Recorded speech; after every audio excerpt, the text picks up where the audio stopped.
Freeze! You're under arrest for illegal flower planting! The woman in tactical gear screamed at my wife like she was a dangerous felon. Tracy was on her knees terrified as three badge-wearing strangers handcuffed her for planting yellow marigolds in our own yard. I stood there paralyzed watching our peaceful weekend turn into a live-stream nightmare, while neighbors cheered calling me a rogue federal agent. What these suburban vigilantes didn't know was that they just made the biggest mistake of their lives.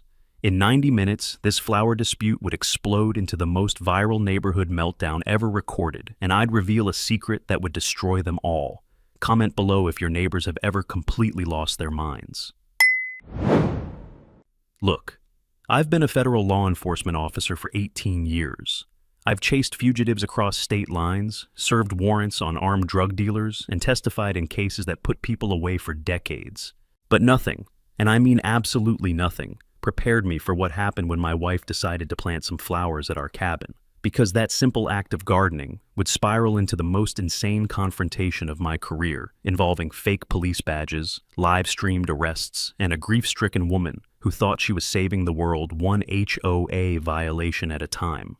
The whole thing started on what should have been the most peaceful Saturday morning of our lives, but ended with me having to reveal my true identity to save Tracy from what can only be described as suburban insanity. Let me back up to 2 hours before everything went sideways. It was a beautiful Friday evening in early October when Tracy and I drove up to our little cabin in the mountains outside Denver. We'd been looking forward to this weekend for months. No work calls, no city noise, just the two of us, and maybe some hiking if we felt ambitious. Tracy had stopped at the garden center on our way out of town and picked up a flat of those bright yellow marigolds because, in her words, the front flower bed looked so sad and empty. I remember laughing because that's so Tracy. She sees a patch of bare dirt and immediately wants to make it beautiful. She's a third-grade teacher, you know, so she's got this nurturing instinct that extends to everything from 8-year-olds who can't tie their shoes to flower beds that need some color. Saturday morning dawned crisp and clear, one of those perfect Colorado days where the air is so clean it almost hurts to breathe. I made coffee while Tracy got dressed in her old gardening clothes. This ratty college sweatshirt and jeans with dirt stains on the knees that she refuses to throw away. Around 8 in the morning, she grabbed her little gardening trowel and headed outside to plant those marigolds. I stayed inside sipping my coffee and watching her through the kitchen window as she carefully spaced each flower, talking to them like they could hear her. It was one of those moments where you think to yourself, this is perfect. This is exactly where I want to be. But I also noticed something else through that window. Something that should have been a red flag but seemed so ridiculous, I dismissed it completely. There was this woman across the street standing on her front porch with a pair of binoculars watching Tracy like she was conducting surveillance. I mean, who does that? Who watches their neighbors plant flowers through binoculars at 8 in the morning? The woman looked to be in her late 40s, wearing this crisp white polo shirt and khakis like she was about to give a presentation. Her gray hair was pulled back in a tight bun, and even from 50 yards away I could tell she was taking this flower-watching thing very seriously. She had a clipboard in one hand and those binoculars in the other, and she was writing something down every few minutes. Tracy noticed her too and waved, trying to be friendly, but the woman just lowered the binoculars and went back inside her house. "Honey," Tracy called to me through the open window, "that woman keeps staring at us. It's kinda creepy." I walked outside and looked across the street, but the woman had disappeared. "Just ignore her," I told Tracy, giving her shoulders a squeeze. "Some people have too much time on their hands." That was my first mistake, dismissing what should have been an obvious warning sign. See, I deal with real criminals in my day job, people who commit actual federal crimes that actually matter. A nosy neighbor with binoculars seemed like suburban comedy compared to the fugitives and drug traffickers I normally chase. But I was about to learn that sometimes the most dangerous people are the ones who think they're doing the right thing, especially when they have way too much time and not nearly enough actual authority. If I had paid attention to that woman with the binoculars, if I had trusted Tracy's instincts about the creepy staring, maybe everything that happened next could have been avoided. I brushed it off, never imagining that the same woman would return before noon standing in our yard with a measuring tape, a camera, and 3 strangers pretending to be officials. She'd turned that peaceful Saturday into a scene straight out of a crime drama, all because of a few yellow marigolds. I would soon realize that ignoring her wasn't just careless, it was the spark that would ignite the most surreal confrontation of my life. The woman's name was Laura Thompson, and she had been planning this rescue operation for months. She had convinced herself that Tracy was in danger, that I was some kind of threat, and that she, Laura, was the only thing standing between my wife and whatever terrible fate she imagined I had planned. None of that was true, of course, but Laura had a very specific reason for seeing danger where none existed. A reason that had everything to do with a young woman named Emma, who looked remarkably like Tracy and who had died 2 years earlier in a car accident that Laura blamed on men who didn't follow rules. But I'm getting ahead of myself. Right now, in this moment, I'm telling you about. Tracy was still happily planting marigolds, I was still drinking coffee and feeling grateful for a peaceful morning, and Laura Thompson was still just the weird neighbor with binoculars. In exactly 1 hour and 7 minutes, she would march across the street with her measuring tape and transform our perfect Saturday into the beginning of the most bizarre and terrifying experience of our marriage. I wrote her off as a bored neighbor with a clipboard, nothing more. I didn't see the months of planning behind her smile, or how my shrug had just greased the rails for what came next. 90 minutes later, I would be facing 3 different badges in my own yard, only one of them with any real authority. Chapter 2. The Protection Order, 1390 words. The first sign that our peaceful morning was about to turn into something out of a psychological thriller came at exactly 10:17. I know the exact time because I was checking my watch, thinking about whether it was too early for a second cup of coffee, when Laura Thompson came marching across the street like she was leading a military operation. She had traded her binoculars for a bright yellow measuring tape, a camera that looked professional enough to be used for crime scene documentation, and a clipboard thick with what appeared to be official papers. Behind her walked 2 other people I'd never seen before, a middle-aged woman in some kind of security uniform, and a younger guy who was trying very hard to look official, but mostly just looked nervous. "Excuse me," Laura called out, in this voice that was somehow both sweet and threatening at the same time. "I need to document these flowers for the violation report." Tracy looked up from her gardening dirt on her hands and confusion on her face while I set down my coffee and walked outside to see what was happening. Laura was already taking pictures of our marigolds from every conceivable angle, crouching down and standing up and moving around them like she was photographing evidence at a murder scene. The camera made this aggressive clicking sound with each shot, click, click, click, and she was narrating into her phone as she worked. "Front yard landscaping non-approved species planted without architectural review committee consent," she was saying, and I remember thinking this had to be some kind of joke. "Ma'am," I said, trying to keep my voice calm and reasonable, "I think there might be some confusion here. We're just planting some flowers." Laura straightened up and looked at me with this expression that was part pity and part contempt, like I was a child who didn't understand how the grown-up world worked. Article 47B of the Community Standards clearly states that all landscaping modifications must be pre-approved by the Architectural Review Committee, she announced, holding up a laminated sheet of paper. These flowers violate subsection 3, which prohibits non-native species in visible yard areas.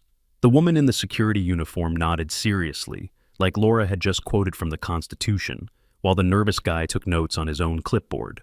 Tracy stood up, brushing dirt off her hands, and I could see she was getting that look she gets when someone is being unreasonable, this mix of patience and irritation that she usually reserves for parents who blame her when their kids don't do homework. "I'm sorry," she said, "but we weren't told about any architectural committee when we bought the cabin. Are you sure these rules apply to our property?" Laura's response was to take 17 more pictures of Tracy, the flowers, and our front yard, clicking away like a paparazzi photographer who'd spotted a celebrity scandal. "Ignorance of community standards is not a valid defense," Laura declared, and then she said something that should have been a much bigger red flag than it seemed at the time. 2 hours, she announced. "You have 2 hours to remove these unauthorized plantings, or I'll be forced to initiate enforcement action." That's when the nervous guy stepped forward, and I got my first real look at his uniform. It was one of those generic security company outfits. Navy blue shirt with patches that said Certified Security Professional and Community Standards Enforcement. He had a radio clipped to his shoulder, and everything which gave him this air of official authority that was just convincing enough to be unsettling. "I'm Rob Williams, Community Security Supervisor," he said, extending a hand that I didn't shake. "We're here to support Mrs. Thompson in her role as Neighborhood Standards Coordinator." The older woman introduced herself as Margaret, some kind of retired teacher who apparently helped with documentation and procedural compliance. And just like that, what had started as one weird neighbor with binoculars had turned into an entire enforcement team with official-looking credentials and very serious attitudes about flower placement. "Look," I said, fighting the urge to laugh, because the whole situation was so absurd. "I think there's been a misunderstanding. We're not part of any HOA here. This is unincorporated county land." Laura's expression didn't change, but Rob and Margaret exchanged glances that suggested this wasn't the first time someone had challenged their authority. "The community standards apply to all residents within the designated area," Laura replied, pulling out her phone and making a call. "Jim, it's happening. You need to bring Margaret and get over here. Yes, right now. The situation is escalating exactly like we discussed." She hung up and fixed me with this look that was somehow both triumphant and sympathetic. "I really hoped it wouldn't come to this," she said, "but some people just refuse to follow the rules until they're forced to." Tracy moved closer to me, and I could feel the tension radiating off her body. She's got good instincts about people, comes from dealing with difficult parents and administrators for 15 years, and those instincts were clearly telling her that something was very wrong with this whole situation. "Josh," she said quietly, "maybe we should just remove the flowers and figure this out later." But I was still thinking like a federal agent dealing with civilians who were confused about their authority. In my world, when someone makes threats, they can't back up. You call their bluff, you stand your ground. You don't reward bad behavior by giving in to unreasonable demands. "We're not removing anything," I told Laura firmly.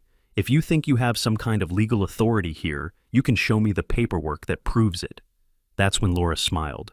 This cold, satisfied smile that should have made me nervous, but instead just made me more determined to end this ridiculous confrontation. "The paperwork is on its way," she said, and then she looked directly at Tracy with an expression that was almost gentle.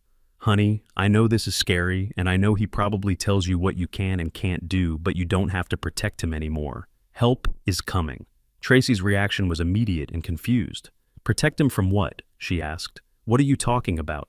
But Laura had already turned away and was walking back toward her house, talking into her phone again, and leaving us standing there with Rob and Margaret, who suddenly seemed a lot less nervous and a lot more confident.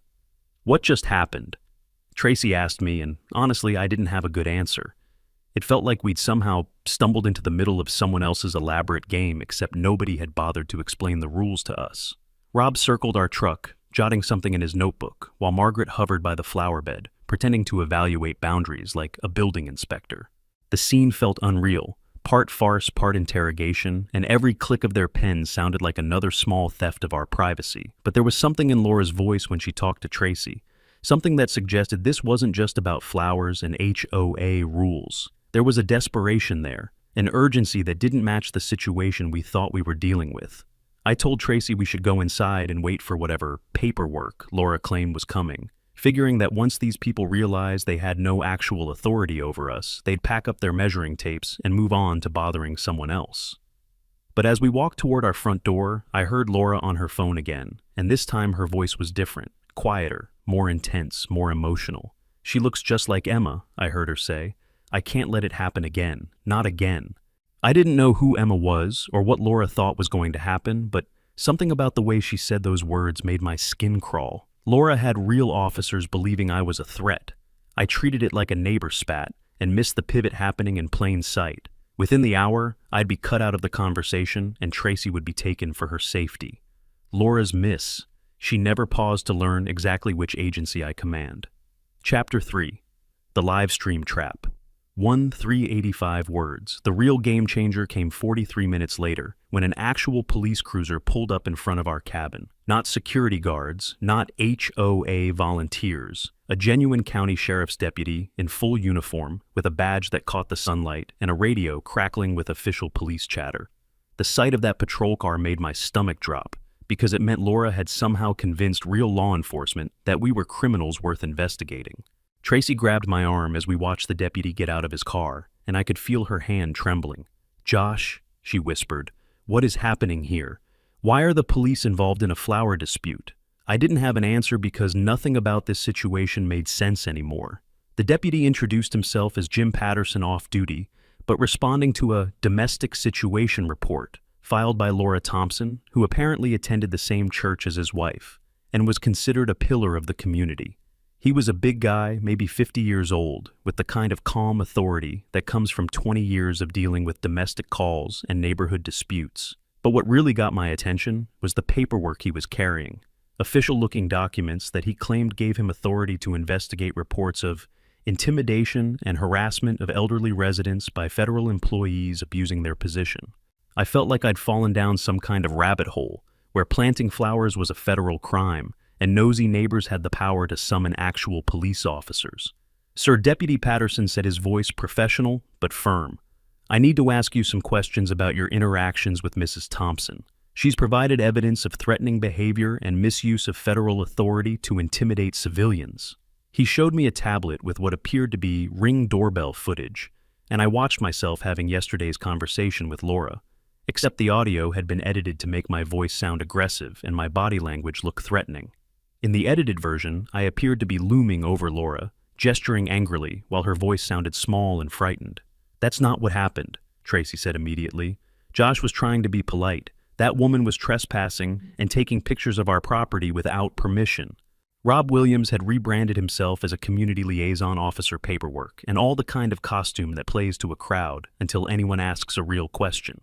Margaret was now carrying a clipboard with incident reports documenting 3 separate occasions when I had allegedly used federal credentials to intimidate local residents attempting to enforce community standards.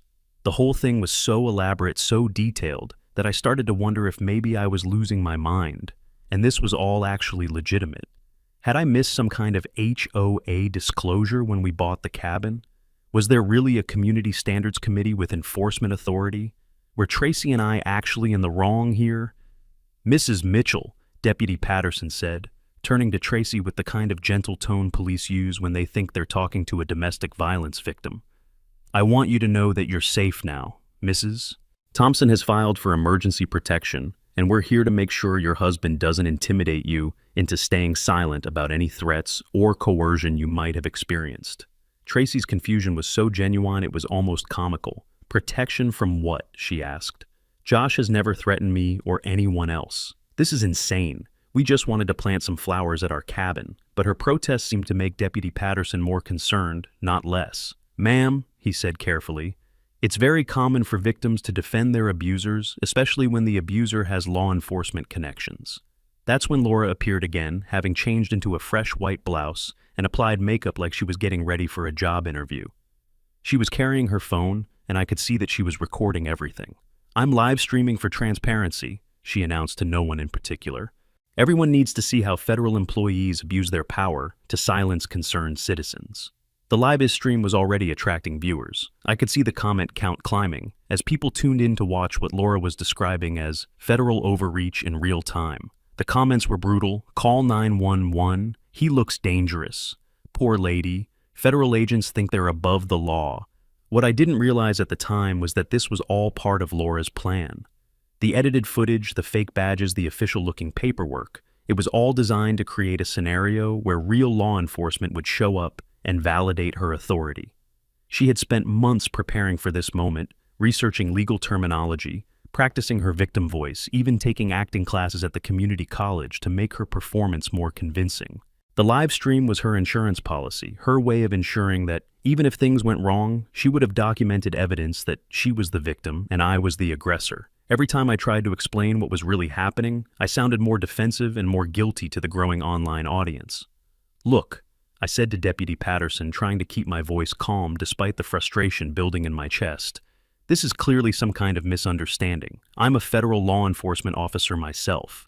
I would never intimidate civilians or abuse my authority. Let me show you my credentials. But Laura was ready for that too. See, she said to the live stream audience, he's trying to use his federal position to escape accountability. This is exactly the kind of corruption I have been documenting. The comments exploded with outrage, and I could see that the viewer count had jumped to over 300 people, all of them watching Laura's carefully crafted narrative play out in real time. I've seen crowds gathered around worse lies, and they all hum the same frequency certainty without evidence. A few usernames asked for body cam footage. Those were buried under a tide of exclamation points and big words worn like armor. Wind pushed through the aspens and rattled the porch chimes while Patterson waited for my answer. and for a second I heard the academy instructor in my head. Slow, you're breathing, ground your feet, separate the noise from the fact pattern. Tracy squeezed my sleeve once, a tiny signal we've used in fire drills at her school, when small kids panic and adults need to model calm. I settled my shoulders and spoke deliberately, each sentence a rung on a ladder out of the hole Laura was digging for us. When people are performing authority, they crave speed. Real authority prefers clarity. Deputy Patterson studied my credentials with a frown, clearly recognizing that they were legitimate, but uncertain about how to proceed. "Sir," he said finally, "your federal position doesn't give you authority to intimidate local residents or ignore community standards. Mrs. Thompson has a right to file complaints without facing retaliation." Rob Williams nodded sagely, as if he dealt with rogue federal agents every day, while Margaret consulted her clipboard and announced that they had documented 17 separate incidents of aggressive behavior over the past 6 months. 17 incidents that were completely fictional, of course, but they had timestamps and witness statements and all the trappings of legitimate documentation. "This is completely fabricated," I told Deputy Patterson, but my protests were starting to sound desperate even to me. Tracy was getting more upset by the minute, and I could see that the situation was spiraling beyond my control. "Jim," Laura said, using Deputy Patterson's first name with the familiarity of a long-time church friendship, "I think we need to move Tracy to a safe location while we sort this out. She's clearly afraid to speak freely while he's present."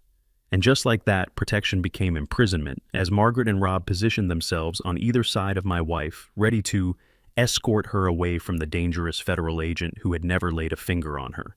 "Wait," Tracy said, backing toward our front door. "This is crazy. You can't just take me somewhere against my will. Josh, tell them they can't do this." But Laura was ready for that too. "Honey," she said in this sickeningly sweet voice, "abused women always defend their attackers. It's called Stockholm Syndrome. You don't have to protect him anymore." The live stream audience was eating it up, cheering Laura on and demanding that the corrupt federal agent be arrested immediately. Tracy being escorted to safe location by Margaret while Josh watches helplessly. Laura to live stream. "Justice for abused women starts now." Audio cut. The sound of handcuffs snapping shut, Josh's voice, "Stop! Federal agent!" The next words out of my mouth didn't just halt the circus. They put jurisdiction on the table where everyone could see it. Laura's own stream had already captured every second in high definition, for investigators who love clean evidence. If you've ever felt powerless watching someone you love get hurt by people who think they have authority over you, you know exactly how Josh felt in this moment. Drop a heart in the comments if you're rooting for him to flip the script. Chapter 4. The Federal Reveal.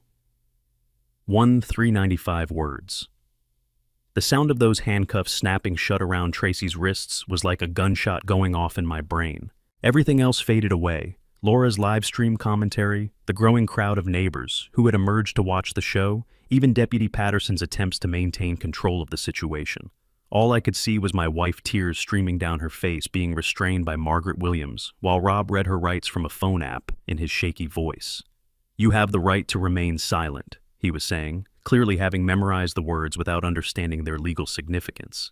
"Anything you say can and will be used against you in a court of law."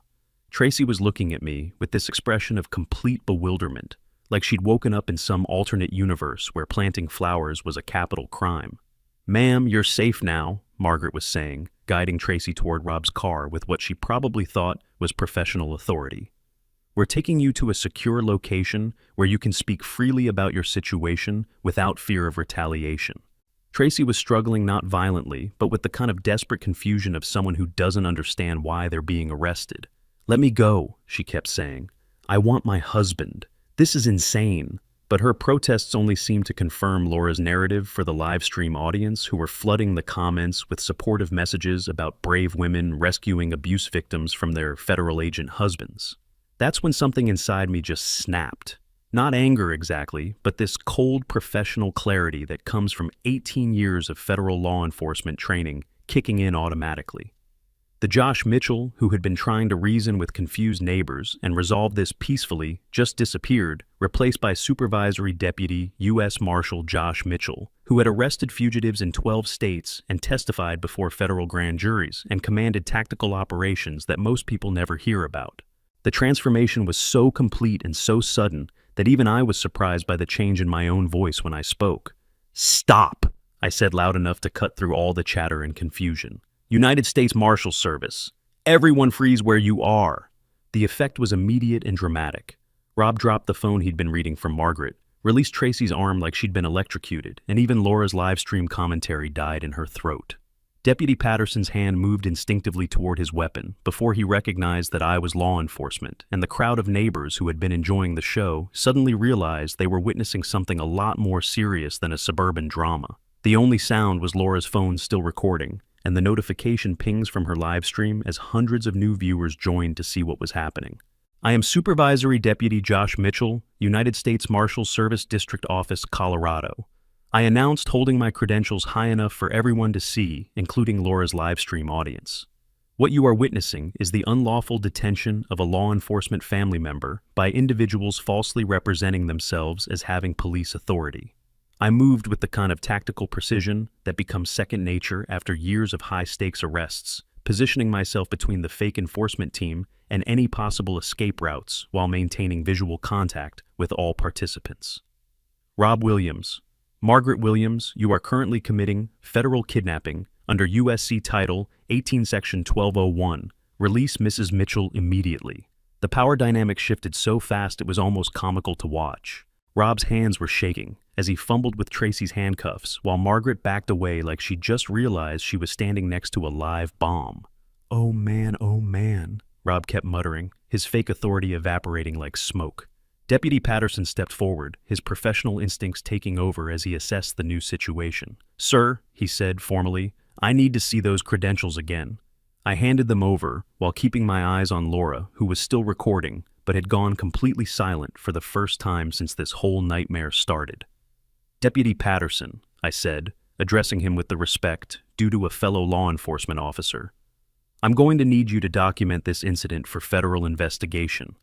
These individuals have committed multiple felonies, including impersonation of law enforcement officers, unlawful detention, and conspiracy to violate civil rights under color of law." Yet I pulled out my own phone and began recording following the same evidence collection protocols I use for fugitive arrests.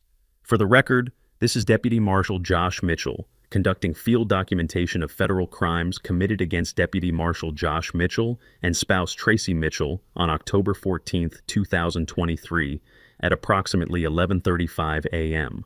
But Laura wasn't finished yet. Even as her carefully constructed plan fell apart around her, she kept filming her live stream, now attracting over 500 viewers, who were witnessing the complete reversal of her narrative in real time. "This is federal overreach," she announced to her audience, her voice getting higher and more desperate. "You're all seeing this. A corrupt federal agent is using his position to silence concerned citizens. This is exactly the kind of government abuse I've been trying to expose." The comments were still supporting her, but I could see confusion creeping in as viewers tried to process what they were actually watching. Tracy was finally free, her hands trembling slightly as she held them close to her chest. The faint red lines on her skin hit me harder than any punch, and it took everything I had not to let that anger surface. "Are you hurt?" I asked, keeping my voice steady with the discipline my badge demands. "Did they harm you in any way?" Tracy shook her head, but I could see she was in shock, still trying to process what had just happened to her. "I don't understand," she kept saying. "Why did they arrest me? What did I do wrong?" I put my arm around her shoulders and guided her away from the group, all the while maintaining my professional documentation of the scene. "Deputy Patterson," I said, "I'm placing Laura Thompson, Rob Williams, and Margaret Williams under citizen's arrest for federal crimes witnessed by myself and documented on video. I'll need county holding until federal marshals can take custody." But Deputy Patterson was looking uncomfortable, clearly recognizing that this situation had spiraled far beyond a simple neighborhood dispute. "Sir," he said carefully, "I think we need to step back and figure out exactly what happened here before we start making arrests." Laura seized on his hesitation immediately. "See," she told her live stream, "even the local police are afraid to stand up to federal corruption." What none of us knew at that moment was that Laura's live stream was being recorded by dozens of viewers, and clips of the confrontation were already being shared across social media platforms with hashtags like federal overreach and stand up to corruption. 2 hours later, the incident no longer belonged to our street. It moved to desks and inboxes I'd spent a career trying to avoid people who judge from clips, not reports. I tightened my grip on procedure because from here on out, every syllable would be audited. But right now in this moment, all I cared about was that Tracy was safe and that the people who had terrorized her were facing consequences for their actions. Laura was still recording, still performing for her audience, still convinced that she was the hero of this story. What she didn't realize was that her own live stream had just provided federal investigators with all the evidence they would need to prosecute her for crimes that carried serious prison time. Josh had saved Tracy and exposed Laura's lies, but Laura's live stream was going viral with federal overreach hashtag. Within hours, this suburban dispute would become national news, and Josh's 18-year career hung in balance of public opinion. What Josh didn't know was that someone else had been watching Laura's streams, someone who would change the entire game. Chapter 5. Going viral, 1375 words. By the time we got back inside our cabin, my phone was already buzzing with notifications that would continue for the next 72 hours straight. The first call came from my supervisor at the U.S. Marshals office, and his voice had that carefully controlled tone that supervisors use when they're trying very hard not to panic.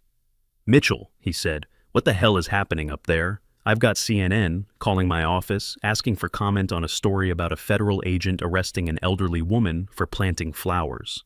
Please tell me there's more to this story than what's showing up on social media right now." I looked out the window at Laura, who was still on her front porch, still live streaming, still describing me as a corrupt federal agent who had used his position to silence brave community activists. The viral explosion had started within minutes of my federal credentials appearing on Laura's live stream. Someone had clipped the moment when I identified myself as a U.S. Marshal and shared it with a caption, "Federal agent threatens elderly woman over flowers," conveniently editing out the part where Laura's fake enforcement team had just handcuffed my wife. Within 2 hours, that clip had been shared over 2,000 times, spawning hashtags like Flowergate and federal bullying that were trending in 3 states. Political commentators who had never heard of HOA disputes were suddenly experts on federal overreach, while civil rights lawyers were offering to represent Laura Thompson in what they called a clear case of government intimidation. "Sir," I told my supervisor, "the situation is more complicated than the social media posts suggest. These people impersonated law enforcement officers and unlawfully detained my wife. I followed proper protocol and identified myself only after witnessing federal crimes being committed." But even as I said it, I could hear how defensive it sounded, how much like the standard excuse every cop gives when a situation goes sideways. The truth was that Laura's edited narrative was more compelling than the actual facts, at least for an audience that wanted to believe in federal corruption and government overreach. Her live stream had painted me as the aggressor and her as the victim, and social media algorithms don't care about context or truth when there's engagement to be generated. Tracy sat on our couch, shoulders pitched forward, scrolling through the comments on Laura's feeds with that stunned teacher's focus she gets when chaos tries to rewrite the truth. "Josh," she said quietly, "people are saying terrible things about you. They think you attacked an old lady for trying to enforce neighborhood rules. Some of them are calling for you to be fired." I sat down beside her and watched as comment after comment rolled past, each one more outraged than the last. Typical federal bully. This is why we can't trust government agents. Poor woman was just trying to protect her community. The most popular comment, with over 300 likes, simply said, "Fire this corrupt marshal and arrest him for abuse of power." I've been in enough after actions to know the rules of modern damage: the first report wins until the paperwork catches up. I called our district's Office of Public Affairs and got exactly what I expected. Document, don't debate. Do not post. Do not respond to press directly. Preserve all evidence. I opened a fresh note, timestamped every clip neighbors had sent, and mirrored the files to a drive we use for case materials. Tracy drafted a list of potential witnesses on a legal pad, school teacher printing neat and steady, even as her eyes darted to the screen. We agreed on a single sentence: for anyone who called our personal phones, we'll provide a formal statement to investigators. No color, no commentary. It sounded bloodless, but neutrality is a lifeline when the current is outrage. But something interesting was happening in our actual neighborhood while the internet rage machine was spinning up. Our next-door neighbor, Bob Anderson, had walked over during the confrontation and quietly recorded the whole thing on his phone from a different angle. His footage showed Rob Williams putting on his fake security patches right before approaching our cabin, and it captured Laura coaching Margaret on what to say when Deputy Patterson arrived. More importantly, Bob had decided to do some research of his own checking county records and discovering that there was no HOA registered for our area, no architectural review committee, and no community standards enforcement authority of any kind. "Look at this," Bob said, showing up at our door with a laptop full of evidence. I found receipts showing that Laura has collected over $3,000 in fake HOA fees from neighbors over the past year. She's been running this whole scam charging people for landscaping violations and parking infringements that don't exist. He pulled up a text message chain between Laura and Rob, dating back 3 months, where she was clearly instructing him on how to impersonate security personnel and what to do if homeowners resisted their fake authority. "She's been planning this for a while," Bob continued. "Look at this message from last week. Target acquired. Federal employee thinks he's above community standards. Time to teach him a lesson." More neighbors were coming forward with stories of Laura's fake enforcement actions. Mrs. Davis from 2 streets over had paid a $150 fine for having the wrong color mailbox. The Martinez family had been threatened with legal action for parking their boat in their own driveway. 3 different families had security footage of Laura trespassing on their property to measure fence heights and document violations that she would later use to extract money or assert control over their landscaping choices. What had seemed like an isolated incident involving one crazy neighbor was actually a complex fraud operation that had been targeting our entire community for months. Deputy Patterson showed up again that afternoon, this time looking a lot more serious and a lot less sympathetic to Laura's claims. "Mr. Mitchell," he said, "I owe you an apology. We've been investigating Mrs. Thompson's activities since your complaint this morning, and it's clear that she's been impersonating law enforcement authority and defrauding residents for quite some time." He showed me a folder full of evidence: fake badges purchased online, fraudulent legal documents, even a detailed plan for what Laura called community intervention operations, targeting residents she deemed problematic. The county prosecutor wants to file charges for fraud impersonation of a peace officer and unlawful detention. Meanwhile, Laura's viral moment was starting to collapse as more evidence emerged. Bob had shared his footage on the same social media platforms where Laura's edited clips were circulating, and suddenly people could see the whole story instead of just Laura's carefully crafted narrative. The comments began to shift as viewers realized they had been manipulated. "Wait, she was charging people fake HOA fees. Those badges are obviously fake. This woman is completely insane." The hashtag Laura Lied started trending alongside federal overreach, and Laura's support began evaporating as quickly as it had appeared. But Laura wasn't giving up easily. She had scheduled what she called a federal overreach rally for the next day, promoting it as a chance for concerned citizens to stand up against government intimidation and support community rights. She was still live streaming regularly, still painting herself as a victim of federal persecution, still collecting donations from supporters who believed her story about being attacked by a corrupt marshal. The rally was being promoted on social media as a legitimate protest against government abuse, with several political groups planning to attend and show solidarity with Laura's brave stand against federal tyranny. "She's doubling down," Tracy observed, watching Laura set up what appeared to be a professional live streaming setup on her front porch. Even with all this evidence coming out, she's still trying to make herself the victim. I nodded, recognizing the psychology from my years of dealing with fugitives and criminals who convince themselves that they're the real victims of the system they're trying to game. Laura had invested so much of her identity in being the neighborhood protector, the enforcer of standards, the defender of community values, that admitting she was wrong would require a complete psychological reconstruction that she wasn't capable of making. The irony was that Laura's own actions were providing law enforcement with all the evidence they needed to prosecute her.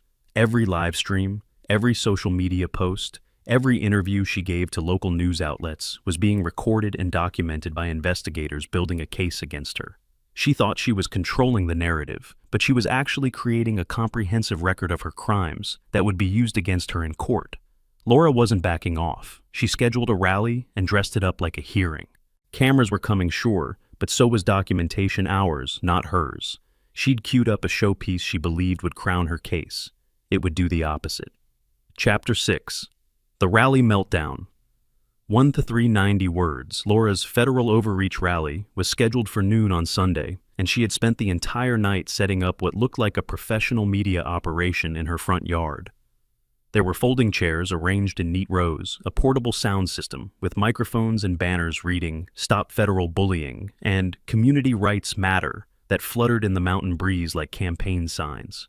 She had even hired what appeared to be a legitimate videographer to document the event, though I later learned it was just her nephew with a decent camera who needed $50 for gas money. The whole setup had this surreal quality, like watching someone throw an elaborate birthday party that nobody was planning to attend. By 11:30, about 45 people had shown up. A mix of curious neighbors, a few actual political activists who had seen the social media promotion, and several people who seemed to be there primarily for the entertainment value of watching Laura Thompson self-destruct in real time. Tracy and I watched from our cabin window as Laura tested her microphone and arranged her notes, clearly preparing for what she thought would be her vindication speech. She was wearing a new outfit, a crisp blue blazer and white pants that made her look like she was running for local office. And she had printed professional-looking handouts with bullet points about federal overreach and community autonomy. The first crack in Laura's facade appeared when Deputy Patterson arrived in his patrol car, not to arrest me as Laura had been promising her supporters, but to serve Laura with official papers. "Mrs. Thompson," he announced loud enough for the microphone to pick up. "You're being served with a restraining order prohibiting contact with the Mitchell family, and a criminal complaint has been filed against you for fraud impersonation of a peace officer and unlawful detention." Laura's response was to grab the microphone and address her rally audience, as if Patterson's arrival was part of her planned presentation. "You see," she said, her voice carrying that same desperate conviction that had started this whole mess. "This is exactly what I've been warning you about federal agents using local law enforcement to silence community activists." But Deputy Patterson wasn't finished, and his next announcement sent a visible shock through the crowd. Additionally, he continued reading from his official paperwork. "Our investigation has determined that there is no homeowners association registered for this area, no architectural review committee with legal authority, and no legitimate community standards enforcement body. Mrs. Thompson has been defrauding residents by collecting fees for non-existent violations and impersonating law enforcement authority." The murmur that went through the crowd was immediate and uncomfortable, the sound of people realizing they had been supporting someone who might not be the victim she claimed to be. Mountain air can turn thin when a story loses oxygen. People shifted in their folding chairs, legs uncrossing programs, folding into fans. A kid on a scooter rolled to a stop and stared at the banner like it could still explain something. Tracy thumbed a quick text to the neighbor thread, asking anyone with receipts or footage to save copies and wait for Patterson's evidence intake table instead of shouting from the lawn. I stood to the side of the speakers, just far enough to avoid becoming the gravitational center again, and watched faces do the math. No HOA, no committee, no jurisdiction. When facts land, they don't shout. They just settle on the room and make everyone slightly heavier. Laura's live stream audience was watching this all unfold in real time, and the comments were starting to turn ugly in a different direction. Instead of supporting Laura against federal oppression, viewers were beginning to question her credibility and demand answers about the fraud allegations. "Where's the HOA paperwork?" someone commented. "Those badges looked fake from the beginning." This woman is completely delusional. But Laura could see the comments on her phone, and her carefully prepared speech began falling apart as she tried to address the mounting questions while maintaining her victim narrative. That's when Laura made the mistake that would finally destroy her completely.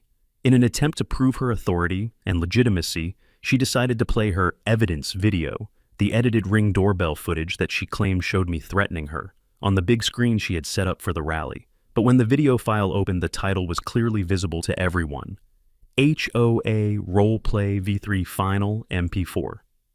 The crowd fell silent as they processed what they were seeing, and Laura's livestream comments exploded with outrage. "Roleplay. She made it all up. This is completely fake. Poor Josh." The videographer stopped filming, the political activists started packing up their signs, and half the crowd simply walked away without saying another word. Laura tried to recover, claiming that the file name was a mistake, that someone had sabotaged her computer, that federal agents had somehow hacked her files to discredit her. But her explanations were getting more frantic and less believable with each passing minute. Margaret Williams, who had been sitting quietly in the front row looking increasingly uncomfortable, finally stood up and walked to the microphone. "I'm sorry," she announced to the remaining crowd. "Laura told me this was legitimate HOA business. She showed me fake paperwork and convinced me that Mr. Mitchell was dangerous. I feel terrible about handcuffing an innocent woman, and I want everyone to know that I was misled about this entire situation." The domino effect was immediate and devastating. Bob Anderson stepped forward with his laptop and began showing the crowd evidence of Laura's financial fraud. Receipts from neighbors who had paid fake HOA fees, text messages instructing Rob on how to impersonate security personnel, and county records proving that no homeowners association existed in our area. Mrs. Davis took the microphone and described paying $150 for a mailbox violation that turned out to be completely fictional. 3 other neighbors shared similar stories of being intimidated and defrauded by Laura's fake authority, each testimony further destroying her credibility with both the live audience and the online viewers. Throughout all of this, Laura kept live streaming, apparently believing that her online supporters would somehow validate her, even as her real-world supporters abandoned her one by one. She was talking faster and faster, her voice getting higher and more desperate as she tried to maintain control of a narrative that was completely falling apart around her. "You're all being manipulated by federal propaganda," she insisted to the 12 people still sitting in folding chairs. "They've gotten to all of you. Can't you see what's happening here?" But her remaining audience was mostly elderly neighbors who were looking at her with a mixture of pity and embarrassment, the way you look at someone having a public breakdown. The final blow came when Rob Williams showed up, not in his fake security uniform, but in jeans and a t-shirt looking like the unemployed mall security guard that he actually was. He had brought a box containing all the fake badges, clipboards, and official-looking paperwork that Laura had given him, and he dumped it all on the table in front of the microphone. "I'm sorry," he announced to the crowd. "Laura promised me a job recommendation if I helped her with what she called community standards enforcement. I thought it was legitimate. I didn't know we were committing crimes." He pulled off the security patches that were still attached to his jacket and dropped them in the box with everything else. By 1 o'clock, Laura was essentially talking to herself and her live stream audience, which had dwindled to fewer than 50 viewers, most of whom seemed to be watching for the entertainment value of witnessing a complete psychological meltdown. The folding chairs were empty. The political activists had packed up their signs and left, and even her videographer nephew had stopped recording and was quietly disassembling his equipment. Laura was still at the microphone, still insisting that she was the victim of a vast federal conspiracy, still promising that her county complaint would expose the truth and vindicate her actions. "I'm filing a formal complaint with the county sheriff," she announced to the nearly empty yard, her voice echoing off the mountains. "This federal agent must be stopped. Emma would want justice." It was the first time she had mentioned Emma in public, and the name hung in the air like a confession. Nobody in the crowd knew who Emma was, but there was something in the way Laura said the name, with such pain and desperation, that made it clear this whole nightmare was about much more than flowers and HOA rules. Laura's public humiliation was complete, her fake authority shattered on live television. But grief-driven obsession doesn't die easily. Her county complaint would either vindicate her delusions or become the final evidence that ends her suburban reign of terror. Her county complaint tripped a background check that reached farther than any live stream, far enough to explain how grief had been steering this from the start. If you've ever watched someone completely destroy themselves on social media or in public and felt that mix of satisfaction and pity, you know exactly what this felt like. Comment below if you think Laura deserves what's coming or if grief makes people do unforgivable things. Chapter 7. The Final Justice. 1 to 385 words. 2 weeks after Laura's rally meltdown, Deputy Patterson called and asked me to come to the county sheriff's office for what he described as the final interview in the Thompson case. Tracy and I drove down from the cabin on a gray October morning that felt like the end of something, though I wasn't sure exactly what. The sheriff's office was one of those modern buildings that tries to look friendly and community-oriented but still has bulletproof glass and metal detectors that remind you this is where serious business gets conducted. Deputy Patterson met us in the lobby with a thick file folder and the kind of expression that suggested the case had taken some unexpected turn since we last spoke. "Before we get started," Patterson said, leading us to a conference room with fluorescent lighting and institutional furniture. "I need to tell you that Mrs. Thompson's county complaint opened up an investigation that went much deeper than any of us expected. When she filed her official paperwork claiming federal harassment, it triggered a background check that revealed some information none of us knew about." He opened the file and pulled out what appeared to be a police report from 2 years earlier, along with several photographs and a death certificate that made my stomach clench even before I read the details. Laura Thompson's daughter Emma had been 19 years old when she died in a car accident on a rainy night in March of 2021. The other driver was a 28-year-old man named David, who had been texting while driving, ran a red light, and struck Emma's car at 45 miles per hour, killing her instantly. David had received a suspended sentence and community service for vehicular manslaughter, a punishment that Laura apparently felt was inadequate for the crime of taking her daughter's life. According to the psychological evaluation that was part of the current investigation Laura had developed, what the county psychologist called a fixation on rule enforcement as a form of grief processing, believing that if people just followed rules properly, tragedies like Emma's death could be prevented. The really disturbing part, Deputy Patterson continued, is that Mrs. Thompson kept extensive files on neighbors she considered rule breakers, and she had been planning intervention operations for months before targeting your family. And he showed me photographs that Laura had taken of Tracy working in our garden, along with printed social media posts about our federal law enforcement career, and detailed notes about what Laura called federal employees who think they're above community standards. The most chilling document was a letter Laura had written, but never sent, addressed to Tracy, and explaining how she was being rescued from a dangerous man who doesn't respect authority. Tracy looked through the photographs with a mix of horror and sadness that I recognized from her teacher face when she's dealing with a student who's clearly struggling with problems at home. "She really thought you were going to hurt me," Tracy said quietly. "Look at these notes. She convinced herself that you were exactly like the man who killed her daughter, someone who doesn't follow rules and hurts innocent people." I could see Tracy processing the psychological complexity of what had happened to us, moving from anger towards something that looked almost like compassion for a woman whose grief had twisted into something destructive and dangerous. But understanding Laura's motivation didn't change the legal reality of what she had done. Deputy Patterson explained that the county prosecutor had filed charges for fraud in the first-degree impersonation of a peace officer, unlawful detention, and theft by deception, charges that carried a potential sentence of up to 5 years in prison and significant financial penalties. "The federal investigation is separate," he added, "but the U.S. Attorney's Office has indicated they're considering charges related to civil rights violations and interference with federal law enforcement operations." Laura's grief might explain her actions, but it couldn't excuse the crime she had committed against multiple families in our community. The sentencing hearing was held on a cold November morning in the county courthouse, a building that looked like every other government facility built in the 1970s. Brown brick, narrow windows, and the kind of institutional dignity that's supposed to make you take justice seriously. Laura appeared in a navy blue dress that made her look older and smaller than she had during her rally, and she was accompanied by a public defender who clearly wished he was handling any other case in the building. The judge was a woman in her 60s who had obviously read every document in the file and was not impressed by Laura's claims of federal persecution.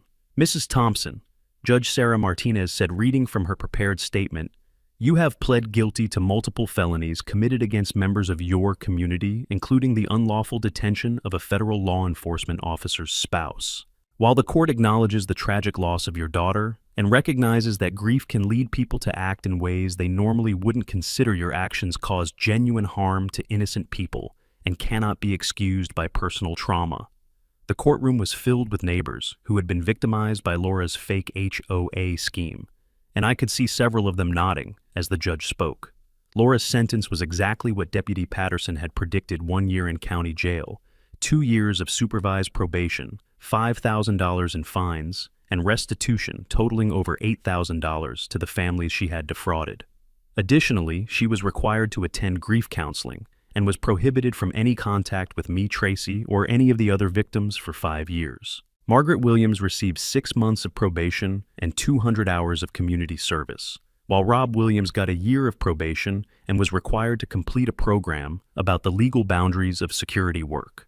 But the most unexpected part of the sentencing came when Judge Martinez announced that Laura's restitution payments would be used to fund a memorial garden in Emma's honor, located in the community park, where neighbors could remember all the young people who had died too soon. "Perhaps," the judge said, looking directly at Laura, "your daughter's memory can be honored through something that brings the community together rather than driving it apart." Laura broke down crying at that point, and for the first time since this whole nightmare started, her tears looked genuine rather than performative.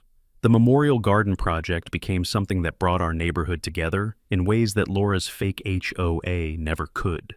Tracy volunteered to help with the landscaping design and even included a section of yellow marigolds that bloomed every spring in Emma's memory. Bob Anderson organized fundraising efforts. Mrs. Davis donated a beautiful bench with Emma's name engraved on a small plaque. And even Margaret Williams contributed her time teaching children about proper gardening techniques as part of her community service requirement. What had started as a divisive fraud scheme had somehow transformed into a genuine community healing project. 6 months after her sentencing, I saw Laura working in the Memorial Garden as part of her community service requirements. She was planting flowers, carefully, quietly, with the kind of attention that suggested she was finally learning to channel her need for control into something constructive rather than destructive. Tracy and I were walking past with our coffee, and she noticed Laura too. "Should we say something?" Tracy asked, and I thought about it for a moment before shaking my head. Some healing has to happen in silence without the pressure of forgiveness or reconciliation or the expectation that justice always leads to friendship. We started visiting the park early before work and well before the chatter. At dawn, the benches collect a thin skin of dew, and the gravel crunches underfoot in a way that sounds like a promise you can keep. Kids from Tracy's school helped paint birdhouses along the path, each one a different color, none of them matching on purpose. A retired welder in our neighborhood volunteered to teach a Saturday class on simple repairs, and I watched him show a teenager how to fix a bent gate hinge with patience I wish every courtroom had. Rules matter. So does responsibility. We told the students that both mean very little without context and care, and the lesson stuck better with gloves on and dirt under fingernails than it ever would in a lecture. The wind chimes that hang in Emma's Memorial Garden are made from bent pieces of metal that were donated by the county sheriff's office, symbolic remnants of the handcuffs and fake badges that Laura used to try to control her neighbors. When the mountain wind blows through them, they make a soft, melancholy sound that reminds everyone who hears it that sometimes the best memorial for tragedy is learning to stop trying to control other people's lives. Laura learned to let people plant flowers without handcuffs, and sometimes redemption looks exactly like that, quiet, humble, and focused on growth rather than enforcement. Every time that wind blows through Emma's garden, those metal chimes remind us that justice isn't just about punishment. Sometimes it's about learning when to stop controlling others and start healing yourself. And sometimes, if you're very lucky, a community can grow something beautiful from the ashes of someone's worst mistake.